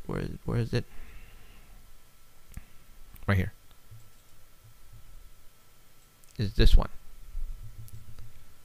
And this one's an actual video, and it's actually still out there. I think Elizabeth put this on my wall as well. It's showing this object here in the background, and actually, it's again, I took a snapshot with my iPhone on this, and here it is. It's more defined as round, and you can tell here. Like I said, I took a really quick picture from my snapshot on my iPhone. Now, what? It almost looks like the one Dr. Lear got over Turkey. I mean, that's what it looks like. Oh, you mean that one? Yeah, that one. Yes, that's why I want to talk about this. Here is Dr. Lear's photograph that he got in Turkey. Whoa. Okay, and that right, and why did I save this picture is because of the opening on the top. Okay, now, okay, this happened in 2008, 2006, something like that. Okay, and for all those, if you want, okay, all those who want to see something incredible. Oh, it's right there, 2008. Oh, duh. 2008. Go to Google or go to YouTube and type in UFO over Turkey. Yeah. All right? You're not going to frickin' believe this. But people on the beach in Turkey had their camera or video camera on a tripod, and I guess they were witnessing these lights in the ocean, over the ocean for several nights. What they did is they set up a camera, and these lights happened to appear again, and it's on a tripod, and they zoomed in right up to this ship. And this is, again, a snapshot. You have to go see the video. But on the top portion of this circular UFO, you can see it's bent, sort of, bent. But there is what seems to be, I see an alien with a large head with eyes on it. As a matter of fact, there's two of them in this particular craft. All right? I know you guys are going, you're smoking crack, Jeff. You guys really need to go look at this. Well, Dr. Lear, he was heard about this. Yes. He was there, okay, and he was doing something else, and they had one of those $300,000 lens. Very expensive. And they were in their hotel room on a balcony, and it came back. And then they zoomed in with this $300,000 lens with a telephoto, everything, you know. And, I mean, better than any camera that you could buy, and then that's the shot they got. After the show, not right now, after the show, Man, I want everybody to go Google UFO over Turkey and watch that video, please, and be amazed, be blown away. Now, this is the reason why I'm glad you caught that, because that's why I took a snapshot. Now, a couple of years ago, a guy in Visalia, California, which is just south of Fresno, about 30 miles, maybe 25 miles. Oh, I remember this one. This one, he took a photograph. He said he saw something up in the sky, and he took a photograph. And it almost looks just like this. All right, I'm going to show you. I'm going to show you. I am going to show you the picture. Ah, there it is. That's it. Okay. Here is a photograph that this guy took from Visalia, California. Wow. If this doesn't tell you, this is damn close. Now, I wonder if that's, like every once in a while they open up the top and they're sitting there looking at people or something. Okay, this was taken. He sent me the pictures. He took two photographs, and I think they were all from a cell phone, guys. So this thing was awfully close. And he sent me two pictures, one at a far distance and another one at a close-up. And this is what he sent me. After he sent me this photograph, right away I went, oh my God, UFO over Turkey, over the ocean. and that's why I just want to bring this to everybody's attention that That's amazing. that a lot of times you will come across I a think UFO. You could probably scroll in. Do the little wheels scroll. Look, you can see the eyes right there, sort of kind Yeah. of. I'm going to bring it just a Be little. tripping everybody out now. Okay. That's heads Okay. inside Do you of a guys ship. do you guys see this? I'm not making this up, you guys. I would never do this. You guys know me. I'm not pulling your chain. This has been out since 2008. This is like well documented. Everybody knows. If you're in the UFO business, you know about this sighting over Turkey. For those who just don't follow like we do, this is going to blow you the frickin' away. Go You watch can the even video. see the head. You can see the heads you and can the see eyes head moving. Yeah. Yeah, you can in see the the video. in the actual video. Again, UFO over Turkey. I suggest to go and watch this video after the show. Dr. Lear passed here just Yeah. like a week and a half ago. But I mean, that's just okay. Well, I'm here it is, and it blew me away. So now let's continue on with videos that were shot over Fresno, California. yeah, we have some recent ones, huh? Well, yeah, and then what I want to show you right now is, it just came out a couple days ago. Yahoo, it was on Yahoo News, and it's on my website, that we have a black space program. Okay, and I know we've had it for years and years and years. That's the reason why we don't have the space shuttle anymore, guys. I mean, it's common sense. We stopped with the space shuttle because we already have stuff flying in space. Our military has all this type of stuff already. We're flying to the moon. We're probably at Mars already. All that crap you're watching on NASA and the rover, all that is just a put on to keep you guys entertained while our government, or probably governments, are really doing some very cool work, probably already visiting other worlds, and vice versa. And all that is just to keep you guys entertained. All right. See, have you ever wondered? This is the one that got me. The Mars rovers. Mhm. Okay. They were supposed to last like 6 months, something like that, and then the dust from it, getting stuck and kicking up dust and everything, it got on the solar panel, and the Mars rover stalled, and they said, the Mars rover doesn't work, and then they come out like 3 days later and they say a dust storm came through and polished it. Okay. It wiped all the dust off of it, and we're going, and now it's been going for, like, how long has it been up there, and they're still using it? Right. It's because they could go over there and clean it, that's why. Yeah, something's not right. But don't believe in NASA, and which stands for never a straight answer. Okay. This photograph that you see right now That's amazing. was captured, I believe, by the ISIS. And, you wonder, you have to think, is this for real or not?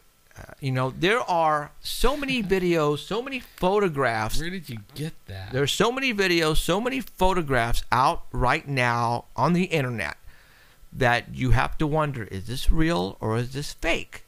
All right. Now, this has been out there for a while. And I'm going to say it's a good chance this is for real. Why do I say this is a good chance this is for real? A couple of years ago, Robert Thorson took a video over Fresno, California. It looks identical. Okay, took a video over Fresno, California, and it was hours and hours. It was being watched by literally hundreds and hundreds of our followers here in Fresno, because Robert called me in tune. I went outside, I saw it in the sky, got my binoculars out, got my video camera out. I started videotaping. I went and I put it on the Facebook wall. Literally all of the people went outside and they were witnessing this thing. That was in space, all right? It was in the atmosphere, and it was rotating. You could see it. It was white in color. Well, the reason why I'm showing you this is because now what I'm going to do is I'm going to show. I took a snapshot of Robert's video. Gee, Manny. All right. Crickets. And this is what he got. It's the same. All right. This thing here was up in the atmosphere. And I want to say, how do you know it was up in space? Well, because after we broadcasted it on Facebook and let everybody know what we were witnessing, all of a sudden these airplanes started to arrive and started dropping chemtrails underneath this thing to cover it up from us to look at it anymore. Here it is. All right. This thing, people going, well, it's the space shuttle. And I have, of that one, personally, myself, I have 4 hours of Video. footage that I took in my backyard. Okay. Now, a lot of people are going, well, Jeff, this is a space shuttle. The only problem with that is that the space shuttle was discontinued 3 years ago, 4 years ago. I don't know how long ago. This was videotaped a year ago, a year and a half ago, something like that. And it doesn't, the space shuttle orbits and it doesn't stay in one spot. This thing was in one position. All right. Now, you guys, I have the, if you guys are looking at me right now, this thing was like, this thing was just rotating. It was in space and it was just tumbling in one spot. It was just tumbling. All right. And at one position, it was tumbling and it stopped right here where I paused it and I took a snapshot with my phone. The video is out there. I don't know what it's called. Just go to King UFO Kid. Okay. On YouTube. Okay. King UFO Kid on YouTube. He has the video, which is over an hour long. And, I'm still going to say that Robert is a genius when it comes to taking video. This guy has been doing it for a long time. This guy knows how to use a video camera during the day and during the night. The guy is a freaking genius on a video camera. All right? And particular video camera. Yeah. If you give him another one, he can't do it. No, but the guy that one he can use. He can literally be running down the street and holding the video camera and adjusting zoom, contrast, everything with his freaking thumb. Yeah. The guy is. We've had problems with him in the past, but still, I'm still gonna say the guy has taken some great stuff in the past. All right. This is one of them. So what I'm showing you. He had some really good stuff, just like day before yesterday. Or you know what? I think it was the same craft. Oh, okay. I didn't get a chance to look at it. He just posted it. It looked exactly like this. Wow. It looked so it was basically over us once again. All right. So that was 3 pictures. Like, okay, ISS got it.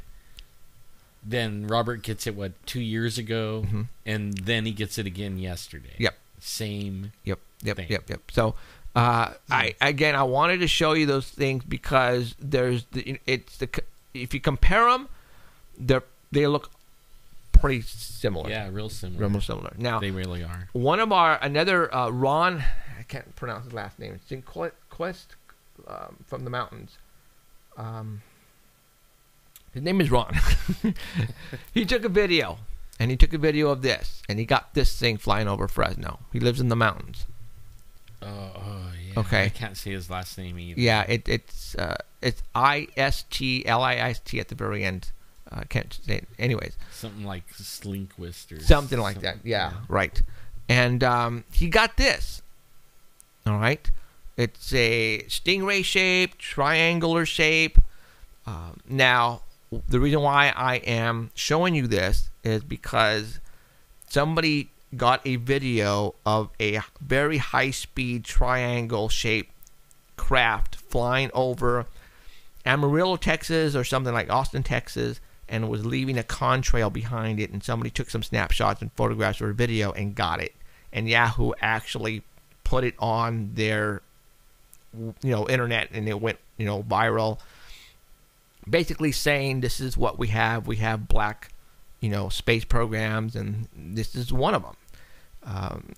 So we have a lot of stuff that our military is flying over us, and what I'm trying to say is that we're getting this stuff on video, guys. We're getting some great shots. Now, my next question is, where are we getting the technology for this? like you say, technology is going to catch up because we're getting some great stuff now on audio, on video. Now we are a lot of people are outside watching the skies, man. And when you do that, you're going to get some good stuff. You know how fast. Last night I was sitting there watching The Lone Ranger, and I remember as a kid watching The Lone Ranger and Hopalong Cassidy. They were made in like 1953, 1955, a little, about 4 or 5 years before I was born. And they're all riding horses, and like Hopalong Cassidy, they had this car come in. It was the first horseless carriage, And back then, it was nothing. I mean, we didn't. Half of us had phones, but only the whole neighborhood was on one line. Okay, and they called it a party line. And if you pick up, you hear the neighbors' conversation. I mean, look how far. That's when I was alive, okay, as a little kid. Look how far we've come in technology from that. It wasn't long ago, and like I was telling my wife, one of my sons is going to go to Oklahoma and he's going to fly in a jet. Most everybody's flown in a jet. 5 miles up in the air, you're flying along, Do you know that for like the last 3,000 years, people dreamed of, something like that? And now you could go pay a couple of $100 and do it anytime you want. And you could be like in Florida in one day, which would have took months on a wagon and a buggy. Our technology is zooming so fast, It is unreal. And we got it from those guys. I think so too. In the past 100 years, we have, like you said, gone from buggy, horses, to up in space. Yeah, party lines to everybody with their own cell phone line. Mm-hmm. That you can watch videos. And there is do all kinds of stuff with. What's his name? Douglas had always said that, and his favorite show in the whole world is Star Trek. Mm-hmm. That if you go and watch Star Trek, everything that they've used, and as far as technology goes, is now we have it. We're using it now to this day. I think they're even using the teleporter. That's William Stilling stuff, right? Yeah, there's so much through the portal. There is so much that. Okay, now portal. All right, let's talk about the missing plane. Some new developments just came across the wire last week. The 20 China, is it 20? 25 or 30 or 20? Yeah. Okay. Okay, they were Chinese. Okay, I'm trying to remember now. There was a lot of, I think 20 people from a company out of Texas that they were working for. And they had just invented a semiconductor. Yeah. And 4 of those people on the plane were responsible for the invention of this particular semiconductor. What it did, what it does, I cannot tell you. But it was processors. It was the same processor that was in the crop. Okay. That means it could have 500 CPUs in one processor. In the computer we use, we have 4. Okay, now this one would be able to be used in your cell phone and have 500 processors in your cell phone. That's how amazing that is, and that's the next step. Leap in technology. Okay? Now, did you guys know that, and this is all documented, I believe this is for real, that the 4 of the people that were on that plane were part of that discovery of that semiconductor. They had filed a patent for it. There's 5 people. 5 people total. 4 people were on that plane. The other person was the owner of the company, which now we have found out that is part of the Rothschilds? He's the Rothschilds. Rothschild. And he owns the whole patent. Okay. Now, what happened is 2 days after the plane disappeared, the patent went through. Now, since the 4 people who are on that plane has disappeared, the patent automatically now belongs to the owner of the company, which is part of the Rothschilds empire. Okay. Now, did you also know, and I believe, again, Elizabeth Martinez got this for us, that that particular semiconductor has something to do with the semiconductor chip that was in that crop circle that occurred on the Bay Area this past year. Yeah. So, NVIDIA is pronounced? NVIDIA. Freeholder or something like that. Somehow, some way, this is all interconnected together, and I don't know yet how. We had a show specifically about this crop circle and the actual chip semiconductor that was involved in the crop circle. And we were thinking that I still think that it was not made by humans. I believe that it was put there by somebody else to give us a hint, to give us some information about what was going down, what was coming in the near future. And all of a sudden, this patent appears and this disaster occurs on the airplane where you cannot find the airplane now. So I think somehow this is all interconnected somehow. I haven't figured out how yet. But hopefully people out there who monitor this station and our show and who are willing to get out there and do some research, go for it. Find out how this is all, somehow correlated together. Because I know it is.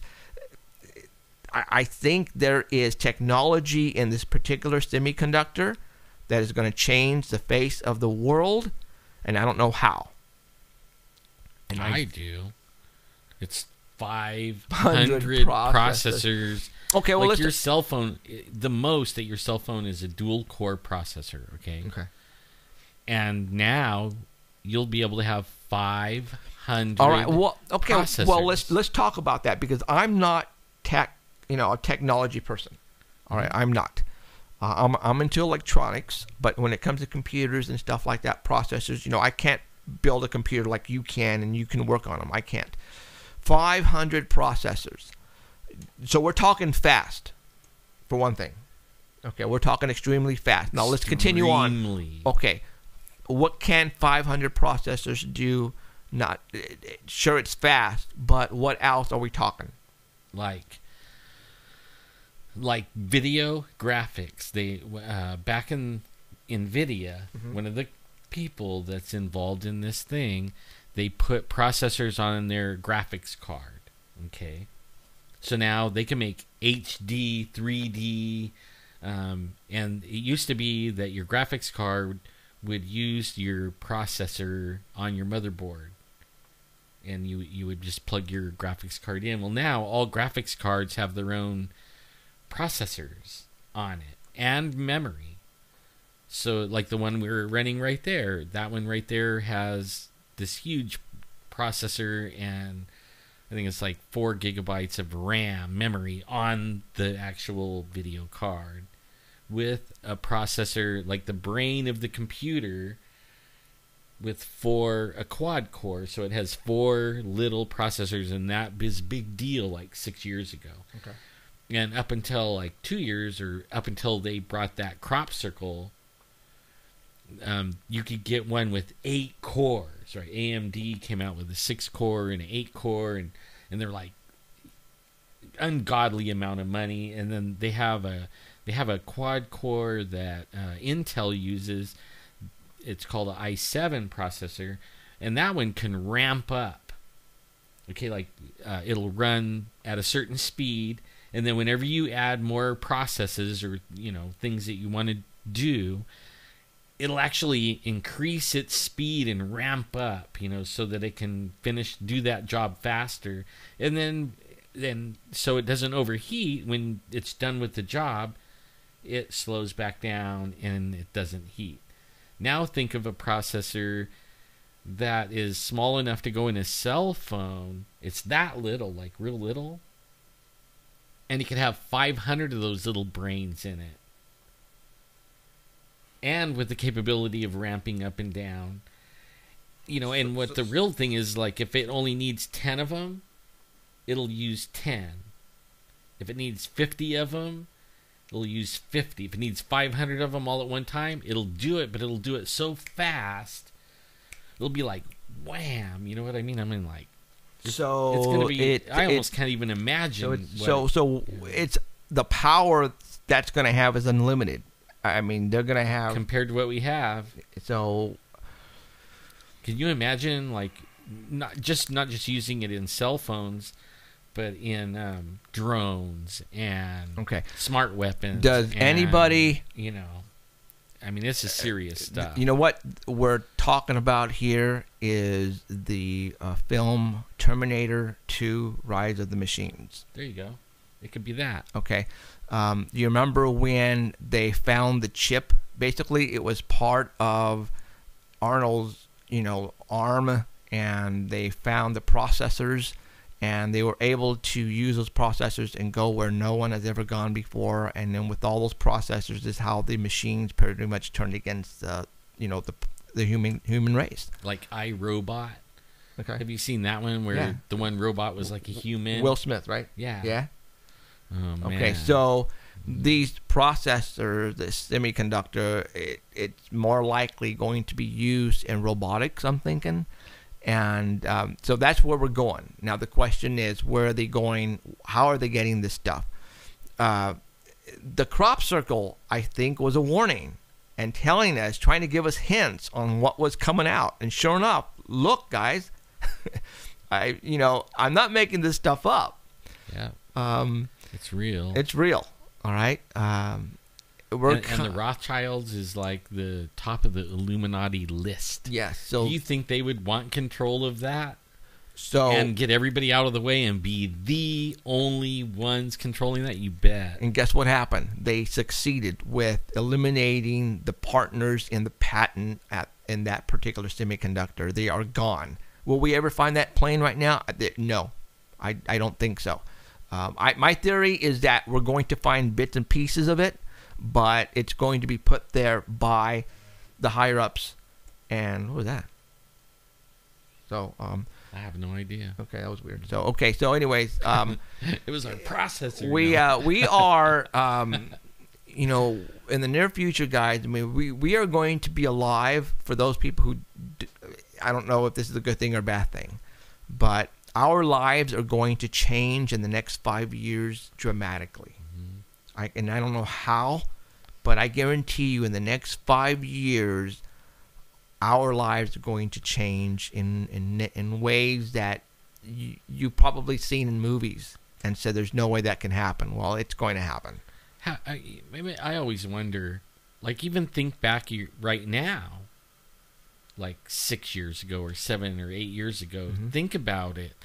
The internet was barely waking up. You know what I mean? You had to dial up, and it would come on and go. Doo, doo, doo, doo, doo, doo. You remember that? Yeah. The cell phones, hardly anybody had them. It's huge. Remember them? Yep. I mean, it's really way different now, and attitudes are different. I mean, you go out in the world right now, and people are driving like a maniac, and I mean, oh man, there's some mean our people. Lives. It is going to be exciting and scary at the same time. Yeah. It's going to be both. I agree. So you guys are all in for a weird, major, scary ride in the next, I don't know how old you are. If you are our age, we are, I believe I still have half of my life ahead of me. Oh, yeah. And I think that our lives are going to be changed dramatically. It's going to get just, I'm excited and I'm scared at the same time. But what can you do? You just got to ride the wave. That's the only thing you can do. Be smart, be safe, and know when not to have you say noticed, yes. How the conspiracy theories are getting really crazy? Very crazy. I mean, there used to be some, and mostly everybody was kicking Obama, around. But now, ever since Ukraine thing, oh man, it's the end of the world, World War III, this, that, oh my God, it is.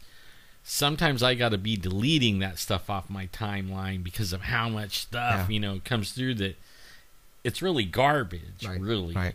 But then you don't even know. Maybe it's not. Maybe it's not. There's we here at Paranormal Central, we think that we have a lot of people who watch us because we're not whacked out yet. We try to give you guys stuff that we think it's the real deal, and a lot of stuff we get, and I mean a lot, that we can't even show you because it is so far out there that if I was to put something like that on my wall, it would probably discredit me, and you guys would probably think you are so out there, I am not going to even bother to watch your show anymore. You're out of your freaking mind. So there's stuff that we have to be careful. Unless I have proof positive that what I have, and I need to show you, I can't show it to you unless I have proof positive. And a lot of the stuff that we get, there's no way we can even find out if it's true or not. There's just no way. There's no way. So we can't show it to you. And I'm sorry for that. But you know what? A lot of stuff, though, that gets put on my Facebook wall, I tend to leave a lot of the stuff on there. And since it's not from me personally, then and if I think, you know what, there's a good possibility that's true, I'm going to leave it on there, and I'm going to let you guys make your own decisions on it. Yeah, I do the same thing. Okay, because I can't take it I can't put it on there myself because that's going to, make me look bad, and I can't do it. So, there you go. We showed you guys a lot of stuff tonight. See, like that processor. Just think, Bigfoot ain't got a chance. I mean, I'm serious, man. With that program that Danny brought out. Oh yeah. Can you imagine that with a 500 processor? Mm-hmm. Man, I mean, you'd be able to see the capillaries, down to the.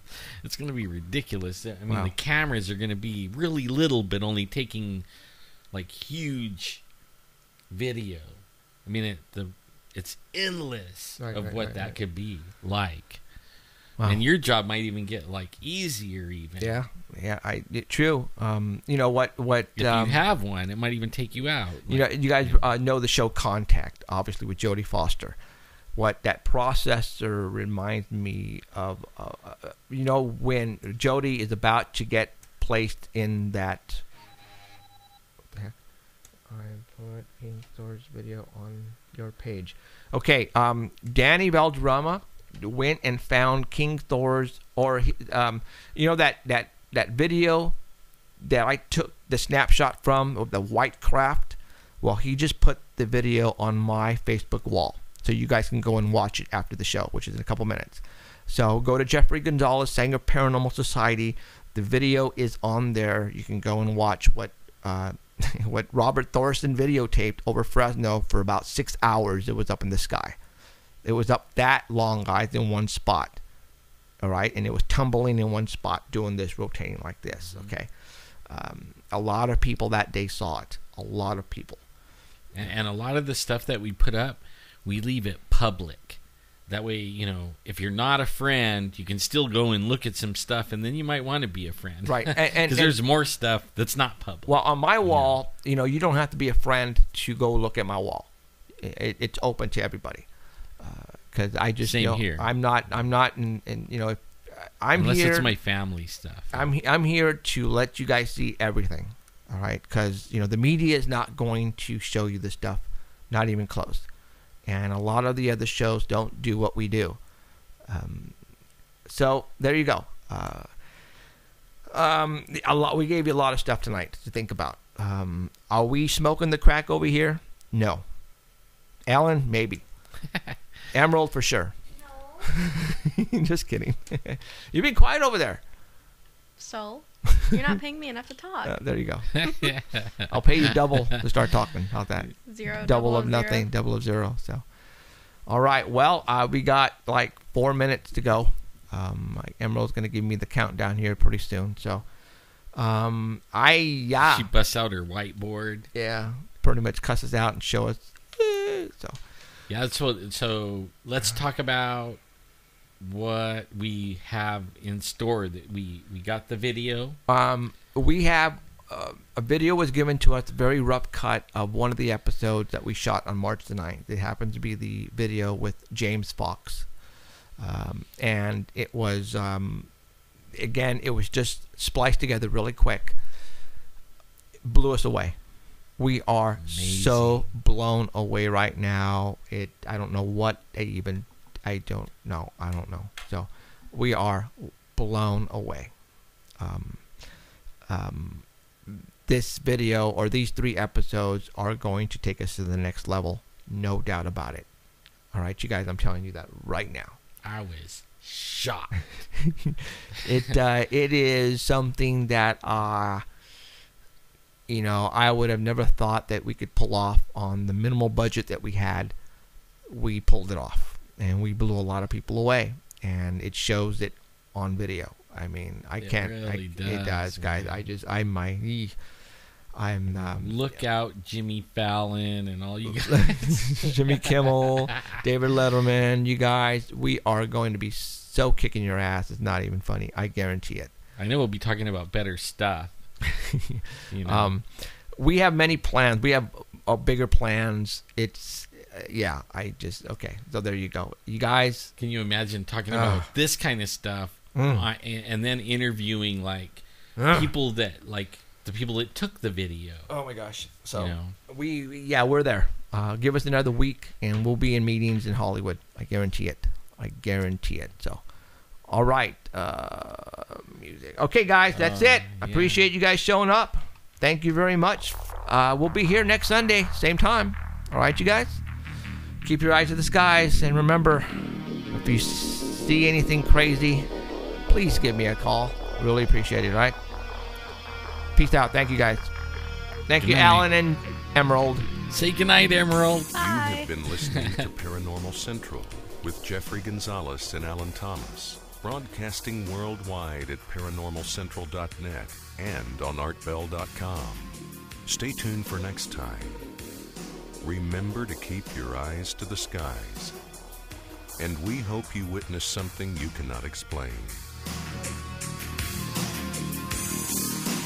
Looking for you, you're looking for me. We have to decide what it will be. Can it be true? Can I believe the unexplained?